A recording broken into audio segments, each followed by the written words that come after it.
Hey everybody, it's Christine, and I am back this month with the Stash Bash crew. I haven't done anything with them for a little while because I've been swamped, but I am back this month, and we are doing a hop using manufacturers who are no longer around.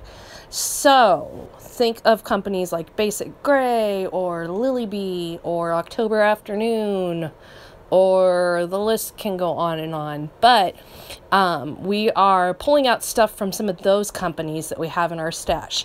Now, I'm going to be honest, I am not much of a stash keeper, so I didn't have a whole lot, but I did have this one fun collection, just the papers, from Lily Bee, and you can see I have started putting it together. So what I did first is I added some white gesso to the background of my patterned paper. This patterned paper kind of has a burlap look to it, and I wanted to break up the solidness of it. So just adding some gesso in vertical lines, which you saw me do it actually horizontally, but I turned it to create just a different background there.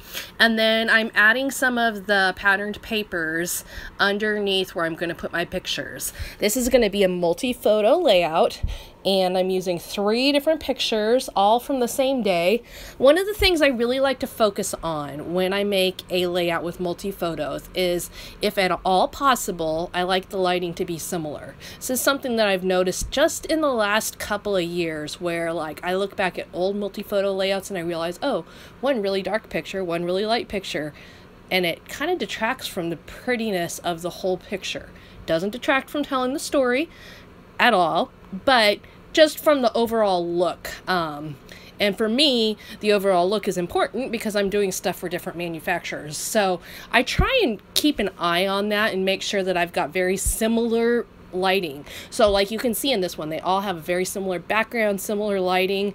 None of them are inside versus outside, etc. And you know, there's certainly times we have to do that, but it is something that I try and focus on, especially when I'm doing work that's going to go on to blogs and such.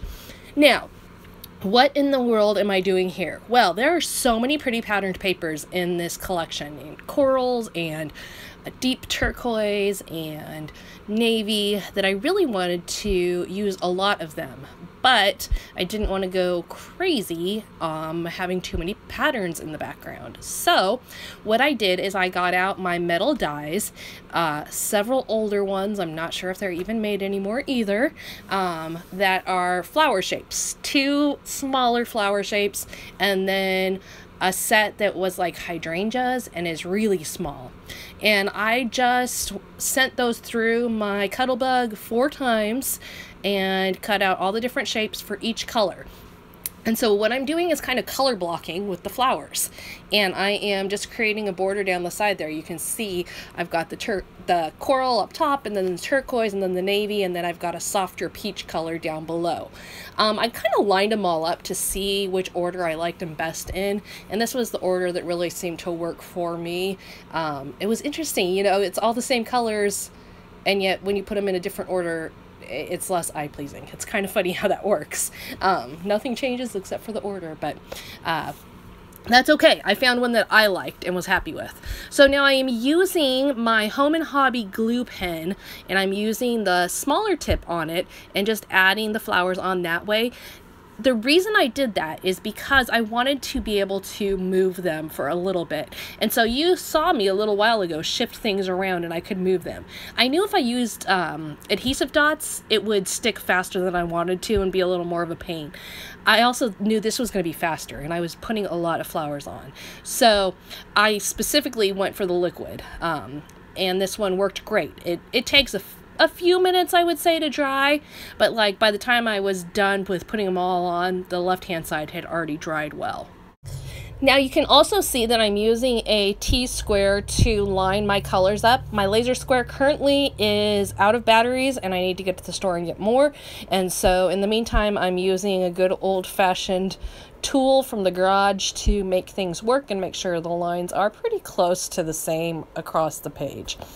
Now you can see I have got a pretty stark background still going on. It's pretty, you know, pretty plain, and that's a little unusual for me. But, you know, changing things up, and that's one of the things I like about this Stash Bash, is I oftentimes have something come out that I don't usually gravitate to. You know, you think out of the box, you use something that you've had for a while, and just kind of brings things out. Now, for my title, I'm going to use this Remember paper, and it is an old stencil of some sort. I have no idea. I found it in an old drawer as I was looking for other old stuff, and so I don't know where it comes from, any of that, but I like how it worked for my title, and I'm just going to leave it there up against the white because I think it has kind of a cool effect like that. I'm also going to tuck some white underneath there, and then the next thing I'm going to do is I'm going to add some white enamel dots to the center of my flowers. Now, I do not have enough to do all of the flowers, so I'm starting off with the bigger ones. And I'm not even going to have enough to do all of the bigger ones. What I'm going to do to make up for that is use some a white gel pen on the smaller ones and just draw in a center that way. Gives it a little bit of a different look, but I'm just really going for them to look a little more like flowers and have a little bit less of a just solid presence, if you will. So I'm not going for anything real complicated here. Now, the next thing I'm doing is just pulling up the petals on my flowers. Not every petal, 3 out of 4-ish, and just curling them a little bit. All this just to add some dimension and really make those flowers, again, look a little more realistic, pop off the page a little bit. You can't go wrong with making things pop off the page, can you? There's just something fun about when you see like all these lifted up petals or butterflies or that kind of stuff on your layout.